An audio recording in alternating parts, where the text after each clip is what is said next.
but for the sake of clarity, we're not just dealing with a few insane women anymore. What you boys have actually created here is an army of pissed off, man-hating, feminist cannibals. Doghouse. A movie that was just made to be cancelled, yet luckily snuck in before the era of cancel culture.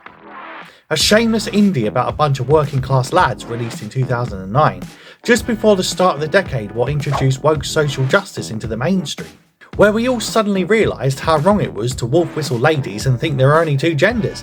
I mean, talk about the dark ages. Bruh.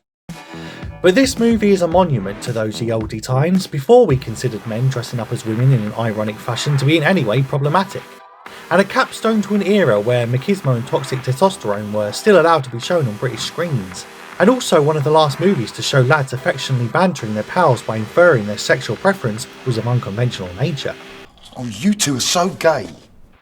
Written and directed by no fuckers you've ever heard of, the movie does however boast an all-star cast, including acting and actual royalty Danny Dyer, Mickey off Doctor Who, and that Scouse bloke who's miserable in every film he ever appears in and has two first names for some reason. Oh, and there's also that fellow who was on the dodgy bus in Harry Potter 3, and the girl what shagged Michael Fassbender back in 2004's Hex, a show that was supposed to be the British answer to Buffy the Vampire Slayer, except it never really took off and got cancelled after 2 series, despite having lots of lesbian goodness.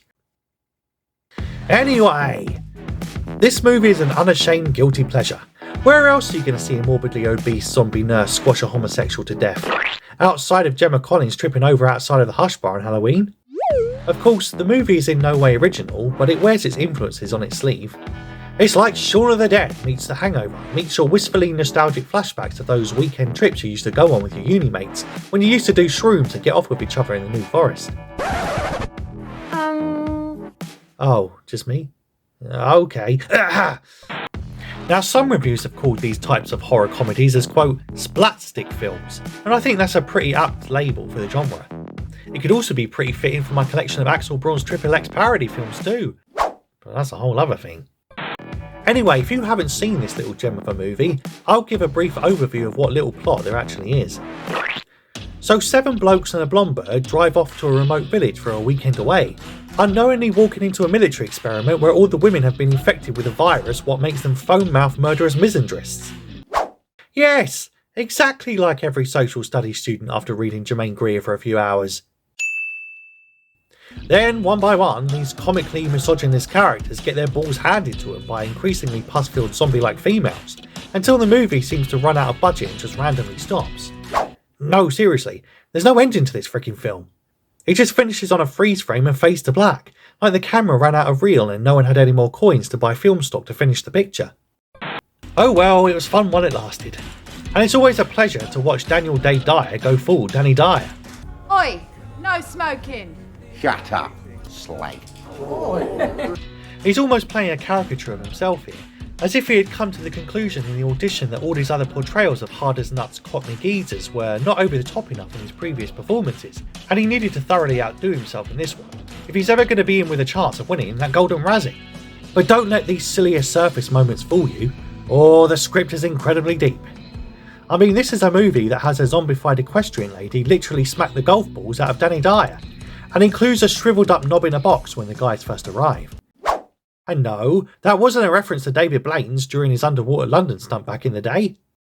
You see, this is all ingeniously clever writing by Dan Schafer.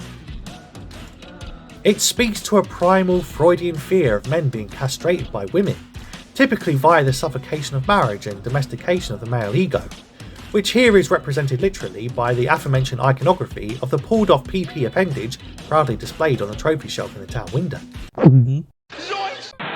I think the main themes also speak to the wider gender politics what the film is trying to deconstruct.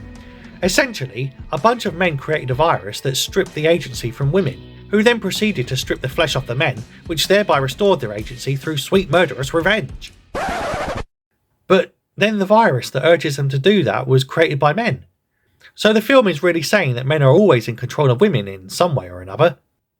Is that about right? I don't know. Screw thinking and shit. I'm just having too much fun watching this dynamic group of actors have to deliver lines like, Misclassified is what it is. It's hardly classified mates running about out there in stilettos. And, Well, maybe only women get it. Oh, what kind of virus only affects women? I don't know, liberalism? But speaking of diamond dialogue, the writers sure went all out with this flick, with such classic lines as, Oh, Mr. Ruck, what's happened? All the women have gone evil. One of them ate Neil Stinger, and then Matt killed my nan with a 9-iron, and now he's dead, and we need to get down the sodding ladder. Down! it's like they signed up to Aaron Sorkin's screenwriting masterclass, but then the Wi-Fi cut out just when he was about to reveal the key secrets of how to write proper dialogue and expertly layer plot recaps into scene composition naturally and organically. But to give the movie some credit, it is incredibly subtle in its imagery. Like when it has ladies' man Noel Clarke literally hitting on women.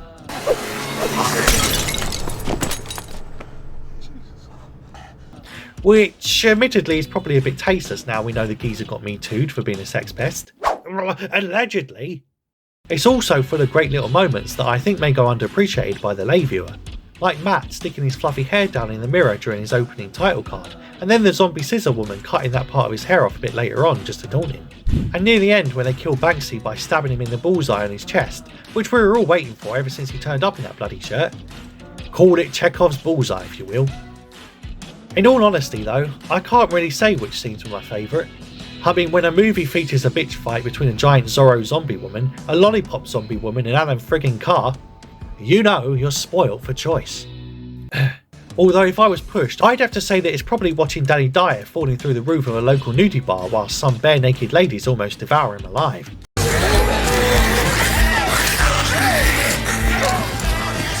I tell you what, if nothing else, it brings a whole new meaning to getting eaten by strippers. Technically though, the movie's a marvel. I mean yeah, it's a low budget indie made by the British film industry, so there's bound to be a few moments of dodgy CGI and technical gaffes, but the prosthetics I thought were rather brilliant. I mean the way they made the iconic Neil Maskell look like a KFC gorger who's run out of tablets to keep his thyroid in check was a masterstroke. I must have eaten up half the budget alone to make that fat suit so convincing, and I love the small touch that the zombie type monsters in this film continue to evolve throughout, eventually turning into something more monstrous looking than even Laurie Lightfoot on a good day. And talk about character development, I mean this zombie scissors woman, who I like to call Edna Scissorhands, starts the movie as a bloodthirsty misandrist who just wants to kill the main characters, and ends the movie as an even more bloodthirsty misandrist who really just wants to kill the main characters. And we even get this zombie lady's backstory mansplained by her ex before she's brutally killed off in silence without uttering a single word of dialogue. Talk about female empowerment from a strong woman who don't need no words. And this Ruth woman, well, I mean she had an arc worthy of the classical greats, like Michael Corleone out of The Godfather, or Alfie off EastEnders. She's introduced as a boss bitch who can hold her own against the misogynist machismo of Danny Dyer, who then literally drives the plot forward by driving the characters to where they need to go and then randomly disappears for chunks of the film, until they come back to find her as a brain-dead zombie refusing to leave a minibus, because reasons. At one point there was even a hint of a subplot when Vince seems to hit it off with her at the start, and then a flash of recognition goes off in her zombie brain when he speaks her name later on, but it goes absolutely nowhere.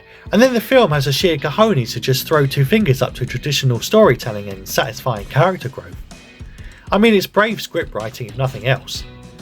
Mario Puzo wouldn't have the gall to subvert expectations like that by writing an intentionally frustrating plot with zero character resolution, so I guess hats off to this Dan Schafer geezer.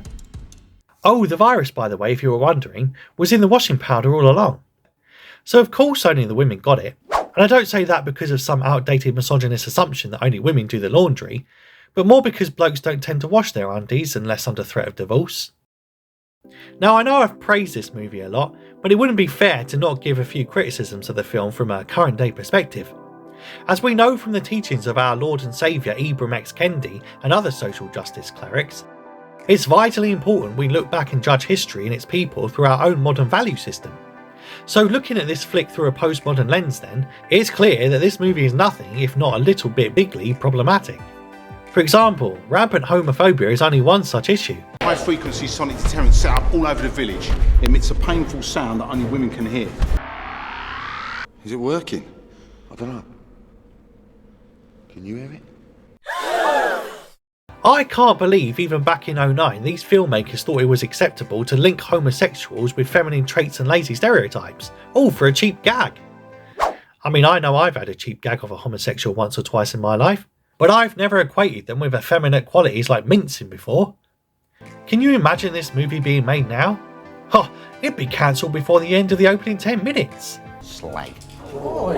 And that's before we even get to the shocking transphobia what also runs deep through the veins of this film.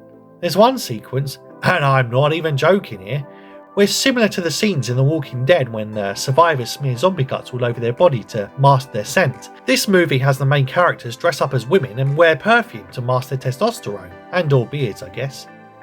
Who the fuck knows, it's all just so turfy. I mean, this movie also never even addresses if the virus can attack two-spirit or gender-fluid individuals, nor does it explicitly state if the virus would let you off if you just identify as a bloke for a bit. As we know, silence is violence, and by not addressing these crucial issues, the script is indulging in blatant transphobia by refusing to even bring it up. And by the time we get to Vince calling for violence by openly stating, "So we're gonna go down there, bash the living shit out of anything can address."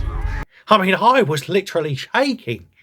Because I've heard that's what the alt-right says when they turn up to protest drag nights in Soho and also outside of kiddies' libraries for some reason.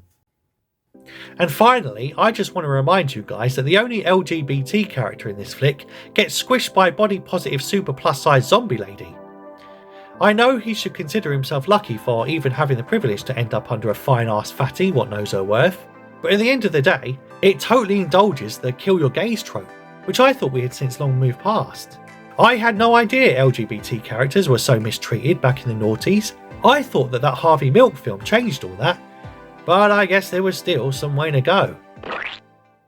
But those small quibbles aside, one of the most seriously disappointing parts of this film is that it doesn't have an ending. As I alluded to earlier, the remaining lads have fun freezing the zombie women in place with the military's failsafe frequency weapon what only the women can hear. But then the movie just stops like it's run out of budget. I guess that's pretty apt and might even be an intentional metaphor for when you've bought too many birds a drink on a night out and have to bum a few quid off your mate's stew. But then you get into a barney and end up being taken home in a shopping trolley covered in your own blood and piss. Or maybe the writers are trying to impart more of a moral message here.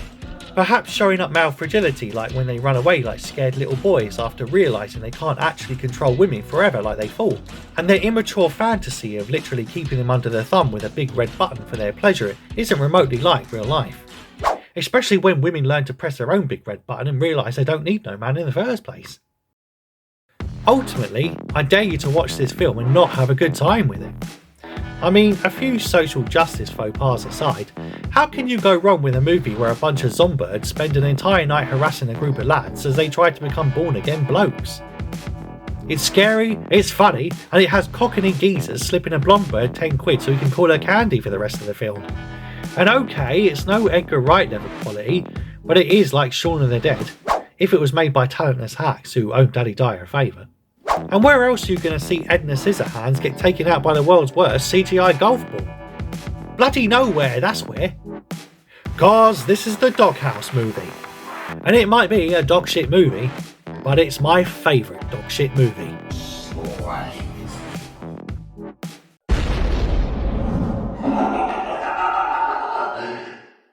Now if you like it, you press to like it. Wanna subscribe it, you press subscribe it. It's cooking simple,